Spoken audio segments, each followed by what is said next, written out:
Jack was a farmer as such with 108 acres here in northwestern Surry County. And he led a fairly good life. I think he was well respected in the community.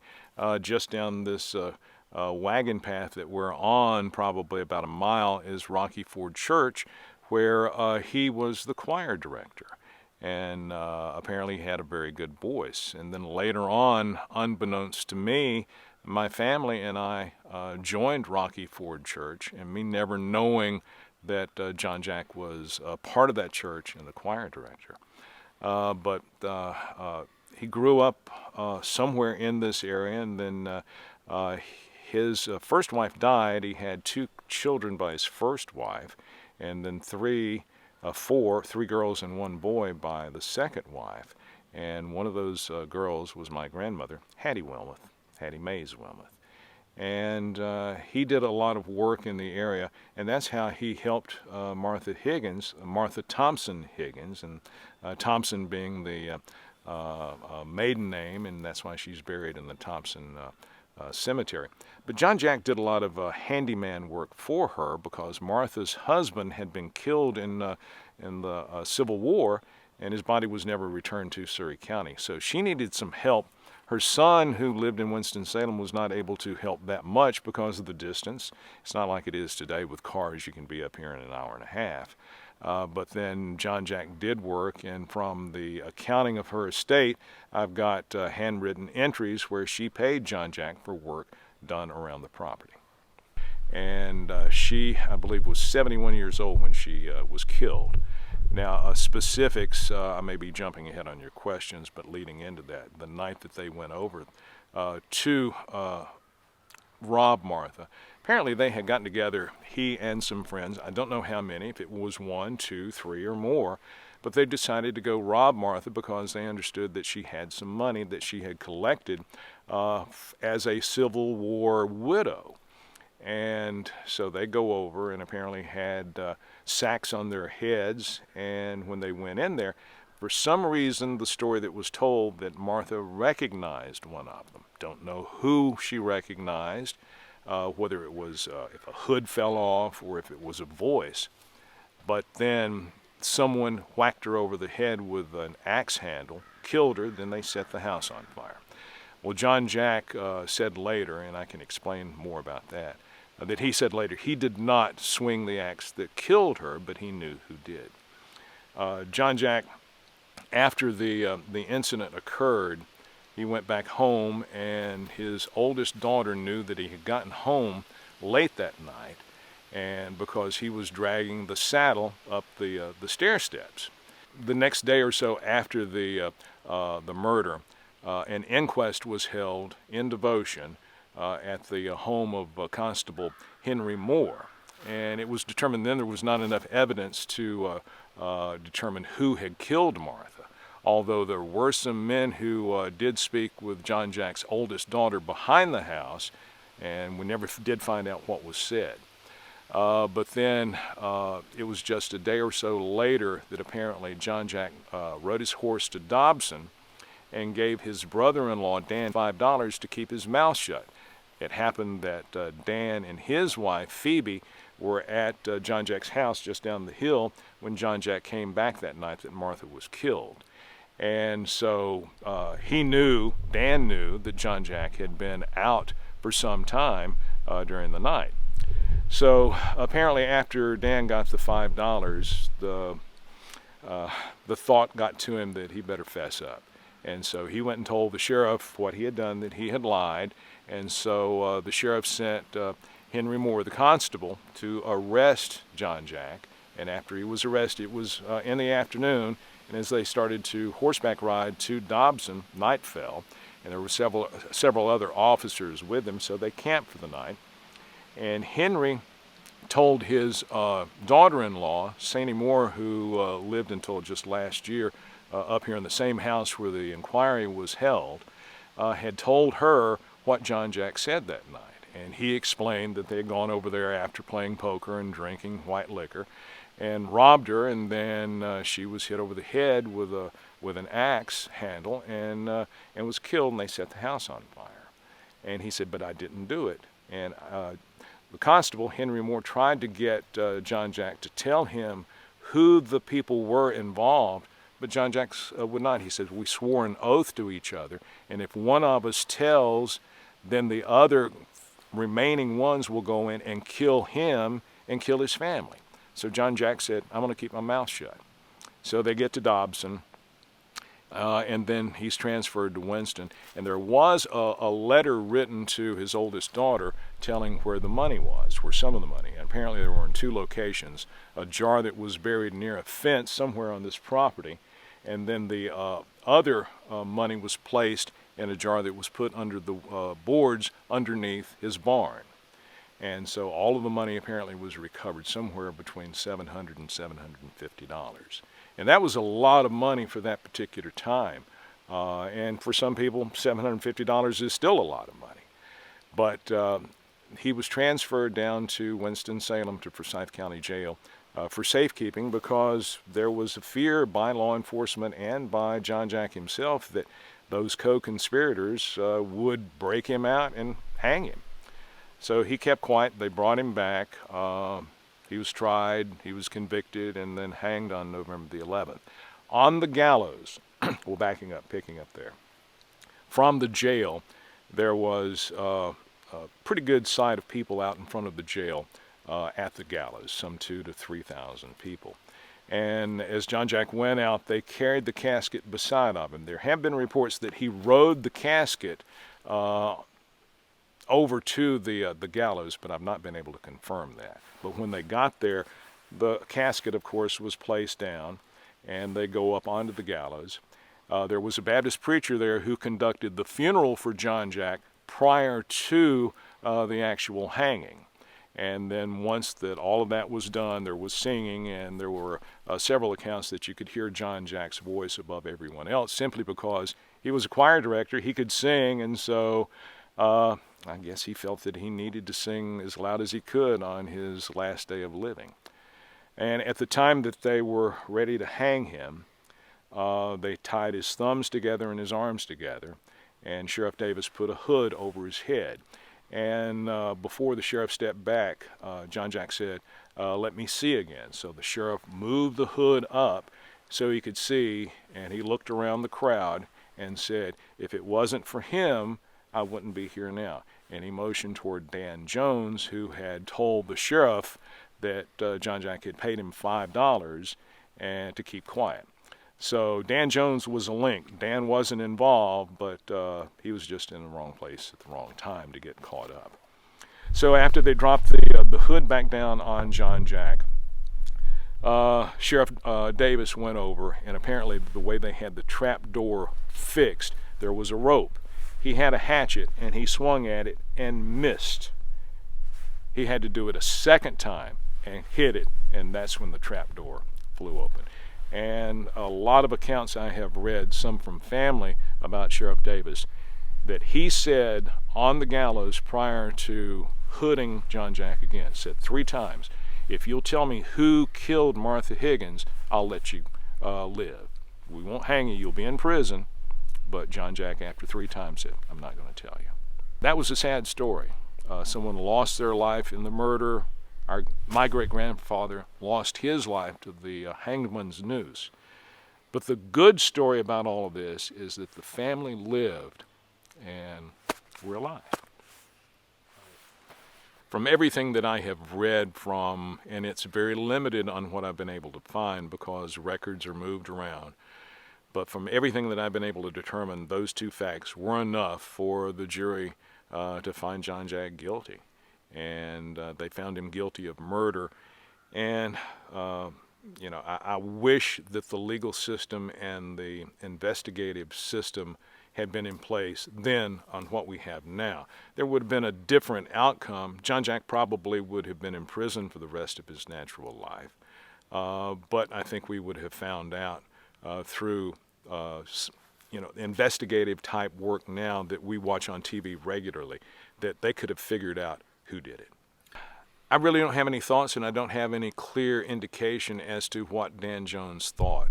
The only thing that I've been able to determine is that Dan and his wife Phoebe were in the house when John Jack came home. And I think that because of what had happened, as John Jack realized that maybe Dan might put two and two together, because there's not that many people who live up here now. And imagine what it was over 100 years ago. There wasn't a whole lot. So you didn't have many people that you could really point a finger at. So with Dan being able to maybe put one and one or two and two together, or whatever the case may be, and then John Jack thinking, well, Dan may have figured it out, and that's why the $5 was paid. But Dan apparently did have a conscience, and maybe at the urging of Phoebe, his wife, who knows? There's no way to know. I really think that back then you had very simple lives, and when, under the influence of alcohol, and then the suggestion that, hey, we can get rich quick, that, the idea overloaded what they really should be doing. And that happens in so many instances. Crimes are committed due to things that are not thought through properly. And in many instances, it might not be a crime, that you may do something out here in life that's wrong, that you've not thought through properly. And in that situation, it was a time where I guess the money was something that was powerful to him. Although he had 108 acres in here, he still needed money to raise kids. He had 2 kids by one wife, 3 kids by another wife. That's a few kids to deal with. And then you have cattle and whatever else you're growing here. If you can get some extra money, then you can hopefully have a little more. And back then, it was pretty much hand to mouth. I do have a copy of his will. And there's nothing in there, it's just leaving the land and the cows and whatever, and stipulating how they're to be divided. But without having firsthand knowledge from my grandmother, who I never asked, I don't know. I don't have a clue. I don't even have a photo of him except on the gallows. The one shot where he was still alive, the railing on the gallows was here, and as the photo was made, you could see the top of his head and the rest of his body. You couldn't see his face. So I have no idea what he looked like. You also researched, and maybe did you ever answer the questions like, who were the other folks, and does that ever cross your mind? Oh, it's crossed my mind every time I think about it. Every time. But nothing was ever written, nothing was ever said, nothing was ever passed down as to speculation on who it possibly could be. And there's no way that I can speculate now in 2023 on what happened in the summer of 1898. We still don't know if it was John Jack and one other person, John Jack and 2 or 3 or 4 or 5 others. We just don't know how many were involved. But I do know the fact that there had to have been more than just one for it to be carried out. I don't think John Jack would have done it on his own.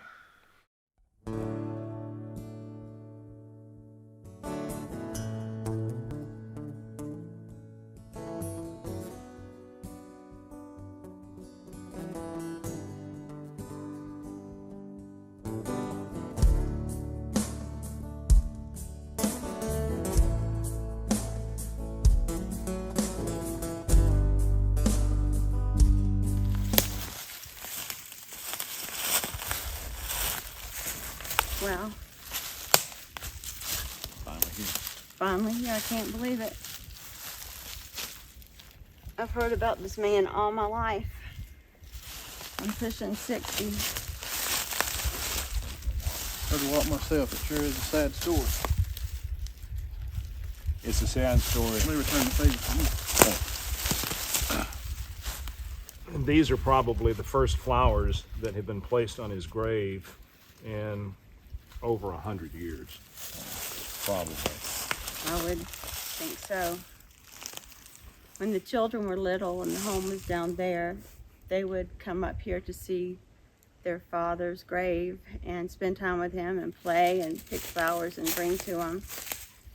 I just can't imagine the pain that they felt, but it probably brought them comfort to come here. But I can't imagine seeing them or them having to go through watching their father's execution. Yeah. And it was a spectacle to the thousands of people who came, but that was their daddy. Yeah.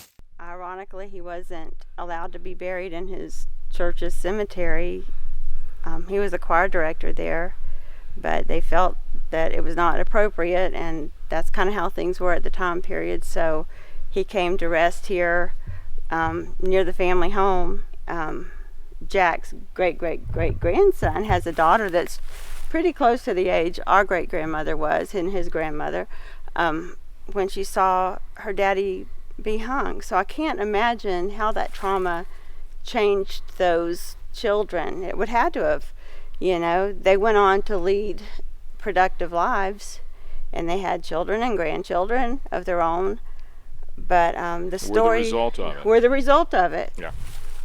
John Jack Mays was the father of Hattie Mays Wilmoth, and Hattie was my grandmother. Her daughter Martha was my mom, and then her brother Hubert had a son, Bob, who Missy is the daughter of. And then another brother of my mom, Reeves, his daughter Joyce had a son named Mark, and then his son, another Mark. So he is great grandson, your great granddaughter, and I'm great grandson. So we have 3 generations represented. And actually, Mark has children, so there's a generation after us. Yeah, 6 generations. So the story just keeps being passed down. But I was so obsessed with this story when I first heard it as a child. My mind would just, go all over the place with it. It was so sad. But I even named the cat John Jack Mays because I thought the poor old fella needed something named after him. But I loved hearing the stories, even though they were painful stories. It helped you kind of have insight as to some of the family dynamics and understand perhaps why some people were the way they were. Seeing something like that would be life-altering for sure. And I always wondered as a young kid, knowing a little bit of the story, about the fact that Granny was so cruel and mean and cold. Mm-hmm. And then the older that I got, I realized that the reason that she was so cold like that is the fact that she did see her father die. Can you imagine if you'd have seen Bob, No. or if I had seen Dad, Changes who or they if were. you'd have seen Mark? Like you said, it's life-changing. Mm-hmm. And but the family goes on, and the grave site is here, just up the hill from the old home site, and just up the hill from Rocky Ford. So it's appropriate. It's out here where no one has really messed with a grave. It's very peaceful. Don't you think if it had happened, say, during our time, people would have talked about it and processed it, but the family didn't. They weren't able to process it because it was so shameful. Yeah. They couldn't talk about it. So they suppressed it and kept it quiet, almost as if it didn't happen. I am thankful that his wife was able to go on and marry a nice fella. I don't think they had children together, but it seemed like she was, happy, later on, and had a good life with him. Talking about the shame, there are several stories around about the fact that when some of the children or some of the grandchildren were actually in school and they wrote their name Mays, the teachers made them change that to Mays because they didn't want the kids to have the shame, the stigma of Mays. And so when you go online and look right now, you will find, depending on the source, the false spelling with the E I was added. wondering about that. Yeah. And another possibility is when it was picked up by a newspaper, and I'll have to rag on the newspapers because radio and television were not around at that time. If you look at the indictment, the way the handwriting is made, after the Y, it looks almost like an E before the S was made. So maybe And so somebody picked it up wrong.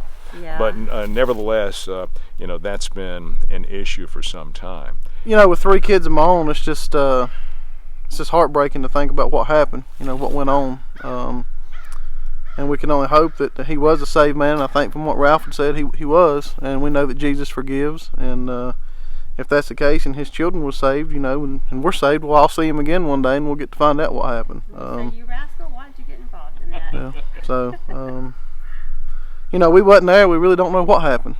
That's true. So, of course, the court system wasn't as just then as it is today, and it still ain't always. But just a sad story. So, we don't think he was the actual killer. He loved this lady. She loved and trusted him. They were like family. He willingly gave the when they asked for the jar, that had the money in it, he willingly produced the jar, willingly walked to Cap's Mill. We don't think he meant for this to happen, but he got involved in a bad situation, and that could happen to any of us. You get involved with the wrong crowd at the wrong time, and when you're under the influence of alcohol, you do things that you wouldn't ordinarily do, and I think that's what happened with him. I came all the way from Florida. I have been obsessed with this story for a long time, and I would type his name in and see what would come up, and sometimes different things would come up.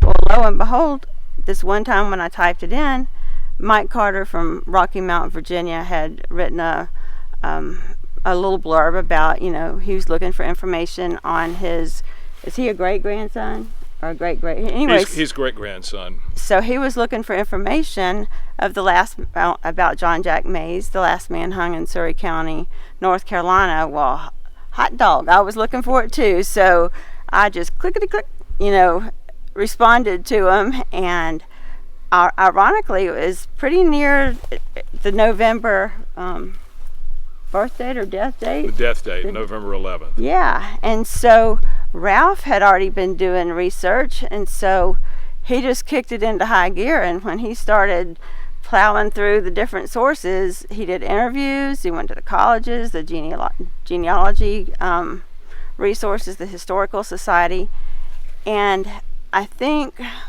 the most impactful thing for me, other than what was already in my mind, was when I first saw the pictures that he sent, that I believe he got from the Historical Society, of John Jack's hanging, and it showed him on top of the gallows with the officials that were there, and then the next picture showed him with a hood over his head hanging, and I'm going to tell you, I cried. It affected me in a way I wasn't anticipating,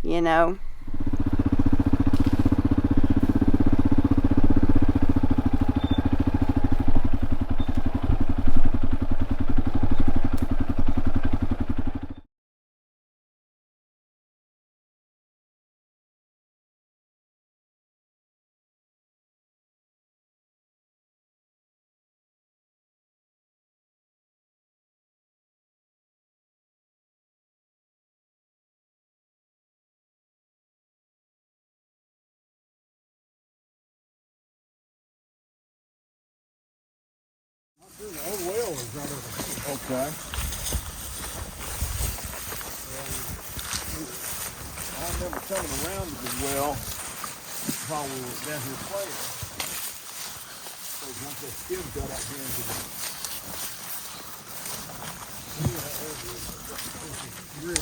okay, right there is true. You can tell it was something. Yeah.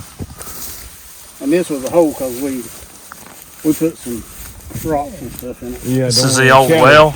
Yeah. Don't any cattle fall in there. Those are brick from the foundation of the house.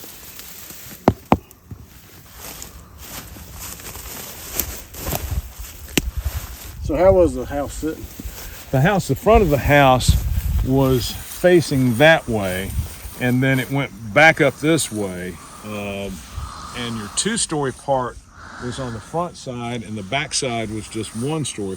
And there was a porch on that side, a fairly long porch, and then the back room, I don't know what was in there at the particular time, but it was empty, of course, when we saw it. But the blood stain on the floor was probably about that big, where it had dropped down from the casket. And then some people said, well, it was a hanging, why was there blood? And from the accounts that, with him being a big man and the distance that he dropped, it did a lot of damage to his neck. And so there was blood, it gathered in the casket, and then, dripped down. And you saw the blood stain. I saw the blood stain on the floor. And that has stuck with me, forever. It's just wild that the family, I guess, lived there like that. I guess maybe they put a road over it or something, you'd hope. Must have, because I had heard, and I can't remember where I saw this or read it, but somebody said that in 1930 the house was standing and someone was living in it, and that they had talked about the blood on the floor, the family that lived here. Constant reminder. Yeah, constant reminder. So what year would it have been that you seen it, probably? Okay, I was born 55, so I was 7, 8, or 9, so you're looking at 62, 63, 64. I guess the house was pretty dilapidated by then. It was standing. I mean, you could have moved in it with a little bit of work. I mean, it wasn't falling in or anything. Right. But I do remember that this would have been about the time, if it was 64, that was the year that Joyce, your grandma, was a senior. And she had a very vivid memory of coming. Yeah. And So so I'm 9 years younger than Joyce was. Yeah. So that would have put me, in elementary school. I wish Todd could have come, maybe he could have remembered something that Grandma had said maybe. Yeah. Well, I think, though, it still hadn't been talked about too much until you did your research, and, it was like those little bits and pieces were I've never heard mentioned. Grandma mention it. But I think that's when the whole tied together story, Yeah. because we don't feel shame. We feel bad that it happened, but we don't have to hide our faces because he's our ancestor, We can only control one person's actions, and that's our own, So we feel like the story is finally being told as close to how it actually happened, and we don't feel like we have to talk about it in secret and not let anybody else know. The bad thing about all of this, after it happened, there was a lot of bullying or ridicule, which it wasn't called that then, but there were a lot of jokes. And I remember my grandmother telling a joke about John Jack that was in the community, but I don't remember what it was. But I can remember she said, some people are so cruel about this situation, they even joke about it. And then I've heard some other sources say there were jokes in the area. And then also there were some things said about, well, if you don't behave, you're going to end up like John Jack, which, was a scare thing. So it was a reference and part of the community's folklore, Yeah, exactly. But with the research, I think that all the different pieces that I have heard over the years, once that I put together what Mom and what Granny, Hattie Wilmoth said, and then what Sina Moore said, who got most of what I'm basing everything on from Henry, her father-in-law, who arrested John Jack. I don't think you can get much truer information than that. Yeah. So.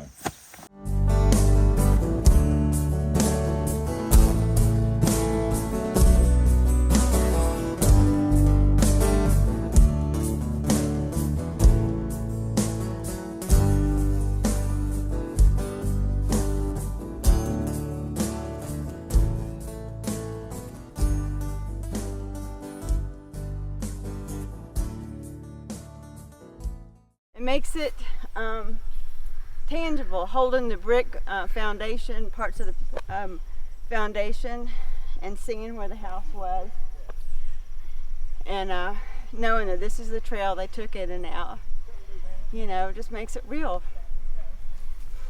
It's not something I have to imagine anymore. I've seen it, and it's beautiful, just beautiful.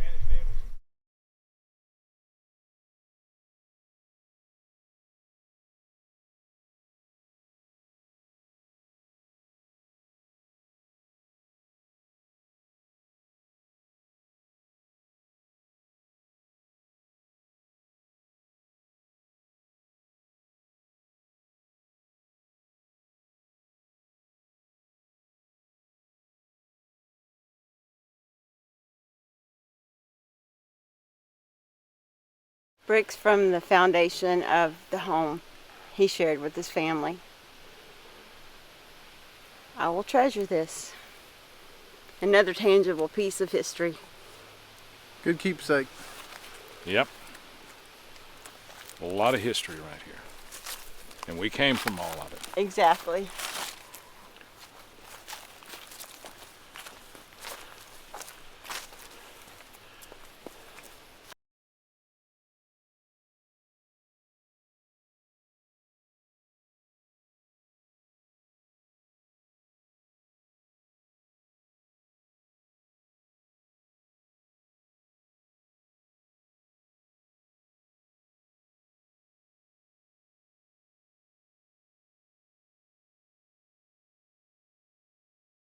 This is it. I found it right here. This is Martha's grave.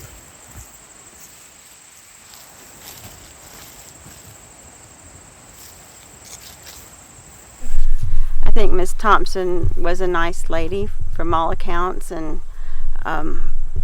she trusted John Jack to be in her world, and he knew where she kept her money, and she was betrayed in the worst kind of way. She certainly didn't deserve her fate, and for that we're sorry for her tragic end, and we're sorry to the generations that followed her. She didn't deserve it. We brought a few flowers. We thought that we would like to pay our respects and just leave some flowers for Miss Thompson Higgins, and just a small token that the story is not just about John Jack. There was a victim here, and she was it. And for that, we are profoundly sorry for what happened in the past. You know, if we could undo it, we would. We can't. And I'm sure if John Jack could undo it, he would. But it's affected many generations, and there's no telling what the rest of her life would have been like, you know. But rest in peace to her. We'll see her in heaven.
Under the light at harvest moon, Miss Thompson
His